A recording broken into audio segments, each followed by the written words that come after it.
Bulletin की शुरुआत बड़ी खबर के साथ कर रहे हैं। बेंगलुरु जल संकट पर सीएम की बैठक और सीएम सिद्धरामैया की अध्यक्षता में आज मीटिंग होगी। मौजूदा जल संकट की होगी समीक्षा, क्योंकि इस वक्त बेंगलुरु जल संकट से जूझ रहा है। पानी की किल्लत है, लोगों की समस्या बढ़ी हुई थी और मौजूदा जल संकट की समीक्षा आज इस बैठक में होगी। डीके शिव कुमार समेत कई मंत्री मौजूद रहेंगे। तो बड़ी खबर आपको बता रहे हैं, बेंगलुरु जल संकट पर सीएम की आज बैठक होने वाली है। सीएम सिद्धरामैया की अध्यक्षता में आज बैठक होगी। मौजूदा जल संकट की समीक्षा होगी इस बैठक में। डीके शिव कुमार समेत कई मंत्री मौजूद नजर आएंगे।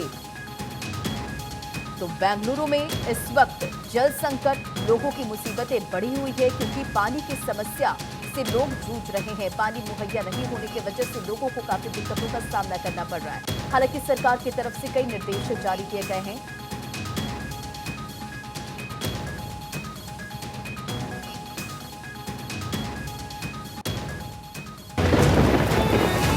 बारिश,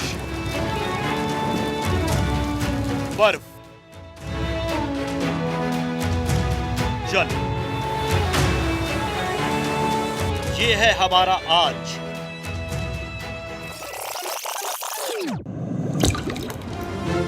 और हमारा कल, भीगी पलकें, सूखे नल।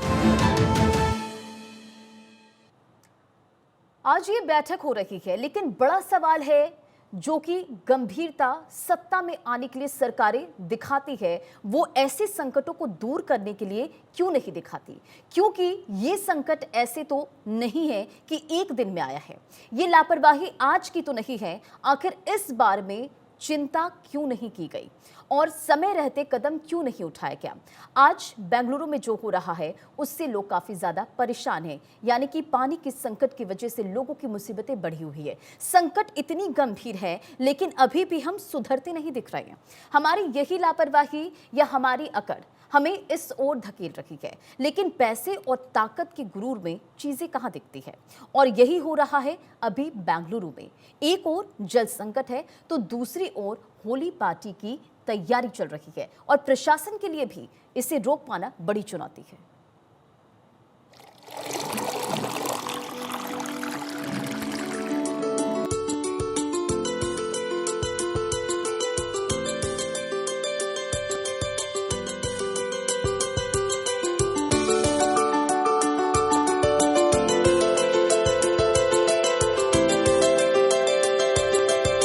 बेंगलुरु में पानी संकट, लेकिन होटल वाले बेखबर। होटल, रिजॉर्ट और इवेंट मैनेजरों ने की है होली की तैयारी। उधर आंखों से निकल रहे हैं आंसू, पानी के लिए हो रही मारामारी। इधर 25 मार्च को बलम मारेंगे पिचकारी। रंग रसिया जोश में है, लेकिन लगता है प्रशासन बेहोश में है। पैसे की ताकत ही ऐसी होती है कि आप कुछ भी करें, कभी भी करें। खबर है कि होली की तैयारी में बेंगलुरु के होटल, जल संकट के बीच होटल, रिजॉर्ट है तैयार। इवेंट मैनेजरों ने कर ली है तैयारी। 25 मार्च को होली पर मेगा इवेंट। शहर में 70 से 80 जगहों पर होली इवेंट। बुकिंग ऐप के जरिए हो रहा रजिस्ट्रेशन। जल संकट की आड़ में चार्ज भी महंगा। शहर के नागरिकों ने इसका विरोध करना शुरू कर दिया है। प्रशासन से इस पर रोक लगाने की मांग भी की जा रही है। Bureau report, Bharat 24। कहानी सिर्फ बेंगलुरु की नहीं है। अगर हम नहीं सुधरे, यदि हमने वाटर हार्वेस्टिंग करना शुरू नहीं किया, तो देश के कई शहर इस भीषण समस्या का सामना कर रहे होंगे। देश के कई राज्यों में, कई शहर में हर साल गर्मियों में ये स्थिति आम होने लगी है। देश के करीब 30 शहरों में 2050 तक जल संकट चरम पर पहुंच सकता है और करोड़ों लोग इससे बुरी तरह प्रभावित होने वाले हैं। स्थिति विकट है। देश के किन राज्यों में भीषण जल संकट है? देखिए, लगातार जल संकट की वजह से लोगों को काफी दिक्कतों का सामना करना पड़ रहा है और गर्मी आते ही कई शहरों में ऐसी समस्या देखने को मिलती है। मुंबई, कोलकाता, जयपुर, इंदौर, अमृतसर, पुणे, श्रीनगर, तमाम जगहों पर पानी की समस्या से लोग जूझ रहे हैं। अब तो इस बात में रत्ती भर का संदेह नहीं है कि ये संकट कुदरती नहीं है, ये मैन मेड है और कृत्रिम है। लेकिन क्या हम अभी रुकेंगे? शायद नहीं। हमें अभी तो इस धरती का शोषण करना है, चाहे उसकी वजह से हम पर जो भी प्रभाव पड़े। और साथ ही साथ आपको ये भी बताते चले, देखिए कई कारण हैं जिसकी वजह से जल संकट से लोग जूझ रहे हैं। जनसांख्यिकी वृद्धि, जलवायु संबंधित व्यवधान, कम बारिश वाले मौसम, क्योंकि कई शहरों में बारिश भी इस वक्त कम दर्ज की गई है। औद्योगिक गतिविधियां, जलाशयों का प्रदूषण, जल संसाधनों का कुप्रबंधन, ये तमाम ये पॉइंट्स हैं जिसकी वजह से लोगों को काफी दिक्कतों का सामना करना पड़ रहा है और पानी की समस्या से जूझ रहे हैं। ये इसका प्रभाव है। जल संकट, ग्लोबल वार्मिंग, क्लाइमेट चेंज, लेकिन क्या हम रुकेंगे? ये एक बहुत बड़ा सवाल है। तो लोग इस वक्त कई जगहों पर पानी की समस्या से जूझ रहे हैं। बात यहाँ हम अगर बेंगलुरु की करें तो इस वक्त जल संकट की वजह से लोगों को काफी दिक्कतों का सामना करना पड़ रहा है। बेंगलुरु की तस्वीर लगातार आप देख रहे हैं कि किस तरह से लोगों तक पानी नहीं पहुंच पा रहा है और कई किलोमीटर दूर से पानी जो है वो लोगों को मुहैया कराई जा रही है। चलिए इसी पर अपडेट के लिए हमारे साथ हमारे सहयोगी जुड़ गए हैं अलग अलग शहरों से। सत्य प्रकाश मुंबई से जुड़ गए हैं, सैयद तजम्मुल श्रीनगर से जुड़ गए हैं और थानेश्वर शर्मा चंडीगढ़ से हैं, तो शर्वेश सिंह पटना से हमारे साथ जुड़ गए हैं। सबसे पहले मुंबई का रुख करते हैं। सत्य प्रकाश, बड़े शहरों में किस तरह से वाटर मैनेजमेंट को लेकर सख्ती बरती जा रही है? और देखिए खाना पानी एक सबसे प्रायोरिटी की चीज होती है, किस तरह की व्यवस्था, क्योंकि इस वक्त सिर्फ बेंगलुरु की बात करें तो बेंगलुरु जल संकट से जूझ रहा है, लेकिन कई बड़े शहरों के कई ऐसी जगह होते हैं जहां पानी की समस्या से लोग परेशान हैं। बिल्कुल, देखिए मुंबई में जल संसाधन विभाग द्वारा महाराष्ट्र सरकार को एक बेहद ही चौंकाने वाली जानकारी दी गई है, जिसमें बताया गया है कि मुंबई में जो जल निकासी होती है, जल विभाग होता है, उसने बताया कि मुंबई के जो तालाब है, जो जलाशय है, वो करीब 39.7% ही बचे रह गया है, जो पिछले 3 वर्षों का रिकॉर्ड है। क्योंकि 2023 की अगर बात करें तो 2023 में मार्च महीने में 44% जो है जल था जो पेयबल था, मतलब पीने योग्य था। ऐसे में 2022 की बात करें तो 46% था, लेकिन इस बार जो आंकड़े आए वो बेहद चौंकाने वाले हैं, जिसमें बताया गया है कि महज 37.9% ही जल जो पीने योग्य रह गया है, जो सरकार की चिंता बढ़ा रहा है। ऐसे में सरकार को एक जल संसाधन द्वारा एक निवेदन दिया गया है, जिसमें बताया गया है कि अगर हम 15% रिजर्वेशन तौर पे नहीं रखते हैं तो आने वाले समय में मुंबई में जल की कटौती हो सकती है। क्योंकि जिस तरह से जल संसाधन विभाग द्वारा बताया गया है कि आने वाले समय में जब मुंबई में ज्यादा गर्मी पड़ेगी तब जो है जल की कटौती होगी। ऐसे में एक तरफ चुनाव सर पर है, दूसरी तरफ लगातार सरकार की चिंताएं बढ़ा रहा है।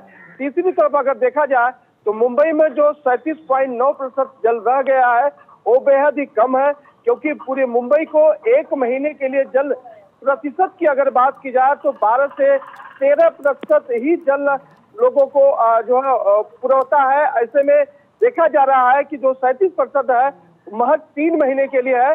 हालांकि मानसून विभाग द्वारा ये बताया जाता है कि मुंबई में जो बारिश होती है अमूमन 25 जून के आसपास होती है। तो ऐसे में आप समझ सकते हैं कि अभी 25 मार्च भी नहीं आया है। मार्च, अप्रैल, मई, जून यानी कि 3 महीने का जो कंजर्वेशन है वो कहीं न कहीं कम पड़ सकता है। ऐसे में सरकार की चिंताएं भी बढ़ रही है, लेकिन सरकार की तरफ से कहा गया कि आने वाले समय में हम जो है जल आपूर्ति विभाग को यह आदेशित करते हैं वह पूरी तैयारियां पूर्वतः करके रखे। जी बिल्कुल, देखिए मुंबई एक फाइनेंशियल कैपिटल है, पॉपुलेशन के हिसाब से काफी ज्यादा वहां पर जनसंख्या है, लेकिन जल संकट एक गंभीर समस्या है।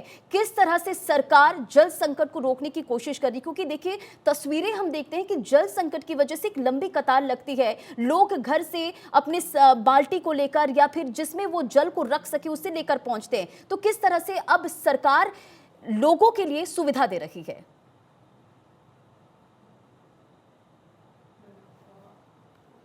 जब भी पानी की कटौती होती है तो आप देखते रहेंगे कि बहुत हाहाकार मच जाता है। ऐसे में मुंबई में जल संसाधन का एक ही विभाग है जो है जलाशय। जलाशयों में अगर पानी सूखता है, जलस्तर गिरता है तो सरकार की चिंताएं बढ़ती है। हाइड्रोलिक विभाग ने भी सरकार को इस चिंता के बारे में अवगत कराया है कि आने वाले समय में अगर समय पर बारिश नहीं होती है तो मुंबई की स्थिति बेहद दयनीय हो सकती है, क्योंकि 3 वर्षों के रिकॉर्ड से निचले स्तर पर जो है जल स्तर गया है। ऐसे में यह चिंता का विषय है, इसीलिए सरकार ने पूर्वोत्तर तैयारियां करने का जो है आदेश भी जल संसाधन विभाग को दे दिया है। लेकिन जल संसाधन विभाग इसको लेकर कितना चिंता व्यक्त करता है, कितनी तैयारियां करता है, उस पर लोगों की निगाहें टिकी हुई है। लेकिन मानसून विभाग जरूर यह कर रहा है कि इस बार और भीषण गर्मी पड़ने की संभावना है। जाहिर तौर पर अगर मुंबई में एक बार फिर से जोरदार गर्मी पड़ती है तो जलस्तर और नीचे जाएगा, यानी कि जल संकट और गहरा सकता है। ऐसे में सरकार को इस पर विशेष फोकस। देखिए, समस्या गंभीर है और लोगों को काफी परेशानी होती है। थानेश्वर शर्मा चंडीगढ़ से हमारे साथ जुड़ गए। थानेश्वर, बेंगलुरु की तस्वीर इस वक्त पूरे देश में लोगों ने देखी कि किस तरह से जल संकट की वजह से लोगों को दिक्कत हो रही है, और ये कहना गलत नहीं होगा कि बेंगलुरु की जो तस्वीर है वो तो झांकी है और एक बहुत बड़ी चेतावनी है पूरे देश के लिए, दुनिया के लिए, क्योंकि पानी का जो संकट है वो काफी ज्यादा होता जा रहा है। चंडीगढ़ में बड़े शहरों की अगर बात करें तो किस तरह से वाटर मैनेजमेंट को लेकर वहां की सरकारें कोशिश कर रही है? देखिए, जिस तरीके से कहा जा रहा है कि आसमान से बरसे फिर बूंद बूंद को हम क्यों तरसे, 5 दरियाओं की धरती पंजाब, जिसमें कहा जाता है कि पानी की कभी कमी नहीं है, वहां भी पानी की बहुत ज्यादा कमी होनी शुरू हो गई है। सो उसका सबसे बड़ा कारण यह है कि जब हरित क्रांति आई थी, हरित क्रांति के बाद धरती का जल अत्यधिक मात्रा में दोहन करके अत्यधिक फसल पैदा करने के उद्देश्य से किसानों ने दोहन किया। अब हालत यह है कि धरती में जल ही नहीं रहा और जो जलाशय हैं वो लगातार सूखते जा रहे हैं। हालत यह है कि 1965 में जो पानी का चोआ ट्यूबवेल लगाने में 30 फुट पे मिल जाता था, अब वो 450 से 500 फुट तक मिलता है। पंजाब के 60% गांव, 60 से 70% गांव डार्क जोन में आ चुके हैं। खासतौर पे मुख्यमंत्री भगवंत मान का जो संगरूर जिला है वो पूर्णतः डार्क जोन में आ चुका है। अब इनका सबसे बड़ा कारण यह है कि यहाँ के लोगों की जो है, जो धान की पैदावार करते हैं, धान के प्रति जो इनका आकर्षण है, उसको लेकर ये सारा मेन पानी की कमी होती जा रही है। अब साथ लगते हरियाणा में भी ये कमी आई थी, लेकिन हरियाणा के मुख्यमंत्री मनोहर लाल ने स्पेशल आंदोलन चलाया इसको लेकर। धान पैदा ना करने वाले किसानों को एक लमसम अमाउंट दिया जाता था। उन्हें कहा जाता था कि आप धान कम पैदा कीजिए, धान की खेती मत कीजिए, दूसरी फसलों की खेती कीजिए, जिससे हरियाणा में थोड़ी बहुत जो वाटर लेवल था ऊपर आना शुरू हुआ और कुछ जो पानी की कमी है सुधरी है। लेकिन पंजाब में अभी इस तरह का कुछ भी नहीं हुआ है, जिससे पंजाब जो है, जैसा आपने अमृतसर का जिक्र किया और साथ लगते, और अमृतसर हो गया, फिरोजपुर हो गया, लुधियाना हो गया, संगरूर हो गया, ऐसे कई जिले ऐसे हैं जो 100% डार्क जोन की तरफ मूव कर रहे हैं। इसका सबसे बड़ा कारण यह है कि पंजाब की जो धरती का पानी है वो 60% ही प्रयोग लायक है। बाकी में किसी में फ्लोराइड ज्यादा है, किसी में आयरन ज्यादा है, किसी में आर्सेनिक ज्यादा है, तो किसी में क्या ज्यादा है, 40% पानी तो इसका बिल्कुल बेकार है। ऐसे में सरकार ने कहने को तो कागजों में योजनाएं चला रखी हैं कि लोगों को अवेयर करते हैं कि धान की फसल पैदा ना करें, लेकिन अभी तक ऐसा कुछ भी हुआ नहीं है। सबसे बड़ा रीजन धान की प्रति है। और अगर अभी समय रहते अगर एक विशेष जल को बचाने के लिए अगर आंदोलन शुरू ना किया गया तो आने 1950 तक पंजाब उन जिलों में हो जाएगा जिससे कि हम कह सकते हैं कि मरुस्थल की तरफ आगे बढ़ जाएगा। अभी पिछले दिनों एक रिपोर्ट आई थी जिसमें कहा गया था कि 15 साल बाद पंजाब का जो जल स्तर है वो 600 फुट से भी और नीचे चला जाएगा। 500 फुट तक तो कई जिलों में अभी चोआ चला गया, अगर 600 फुट तक चला गया तो अत्यधिक परेशानियों का सामना करना पड़ जाएगा और लोगों को पीने के लिए पानी भी नहीं मिलेगा। अब कहने को तो 5 दरियाओं की धरती है, जहां दरिया है, 5 दरिया है, बड़े बड़े दरिया, जिससे कि, लेकिन वहां ही अगर पानी का जल स्तर का हालत यह है तो आप सहज ही अनुमान लगा सकते हैं कि आसपास के क्षेत्र में क्या होगा। पंजाब को हरियाणा से थोड़ी सीख लेनी चाहिए, जिस तरीके हरियाणा ने स्पेशल जन निपटना बेहद जरूरी है। चलिए बिहार का भी हाल जानेंगे। अस्मित, बिहार की क्या स्थिति है, किस तरह से वाटर मैनेजमेंट इस वक्त बिहार में, क्योंकि जब गर्मी का सीजन सामने होता है तो बिहार की कई ऐसी जगह हैं जहां पर लोगों को काफी दिक्कतों का सामना करना पड़ता है, पानी उन तक नहीं पहुंच पाता है और जल संकट से इस वक्त बेंगलुरु तो जूझ रहा है, लेकिन अब वो दिन दूर भी नहीं कि जब पूरा देश इससे परेशान हो।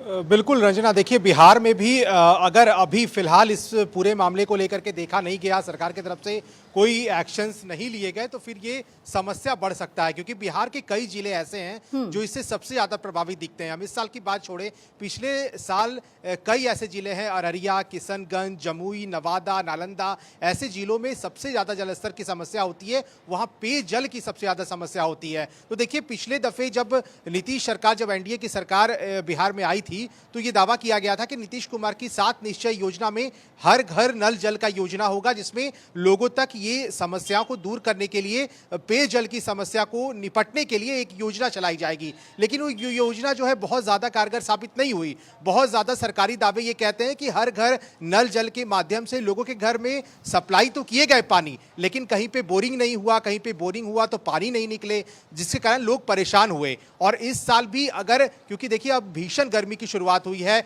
लू चलने वाला है, बहुत ज़्यादा जो है संकट आने वाला है, इसके कारण अगर इन सभी जिलों में एक विशेष तौर पर सरकार की तरफ से कोई ऐसे अवेयरनेस के प्रोग्राम नहीं चलाए गए तो फिर संकट हो सकता है। और यही कारण है कि पिछले दफे हमने ये देखा था, इस बार भी नीतीश सरकार के जो मंत्री रहे, जल संसाधन विभाग उनके पास था, संजय झा नीतीश कुमार के बहुत करीबी मंत्री माने जाते हैं, उन्होंने कहा था कि देखिए इस जल स्तर को लेकर के हमने एक समीक्षा बैठक की थी। उस बैठक में अपने अधिकारियों को ये निर्देश दिया था कि घर घर जाकर के अवेयरनेस भी फैलाएं, घर घर जाकर के ये बताएं कि पानी को कैसे बचाया जाए, क्योंकि बहुत जगह ऐसे पानी सप्लाई होते हैं जहां पे क्वालिटी जो है पानी के वो बहुत अच्छा नहीं मिल पाता है लोगों को, इसी कारण भी परेशानी होती है। तो इस बार मुझे लगता है कि सरकार ने जो निर्देश दिए थे पिछली सरकार में, उसका जो है इस बार पालन करवाया जाएगा। नीतीश कुमार बिहार के मुख्यमंत्री इस मामले को लेकर के बहुत सख्त दिखते हैं, उन्होंने खुद निरीक्षण किया था कई जगह पर जाकर के, और इस बार तो कई जिले ऐसे हैं जो इससे सबसे ज्यादा प्रभावित हो सकते हैं अगर इस पर ध्यान नहीं दिया गया अभी से।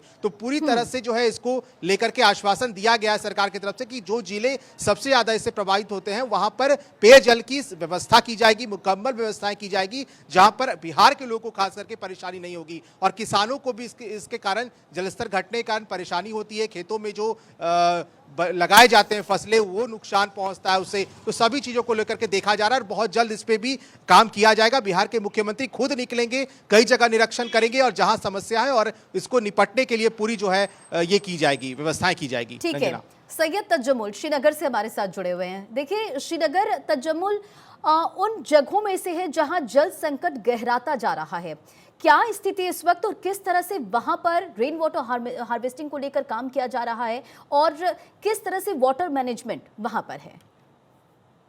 देखिए रंजना, जम्मू कश्मीर में खासकर घाटी को जो है वाटर रिसोर्स मिनिस्ट्री या वाटर रिसोर्स डिपार्टमेंट जो है उससे बहुत ज्यादा डिपेंडेंट रहना पड़ता है। लेकिन घाटी में 2023-2024 में बर्फबारी बहुत कम हुई, जिसके गालिबन मनफी असरात देखे जा सकते हैं।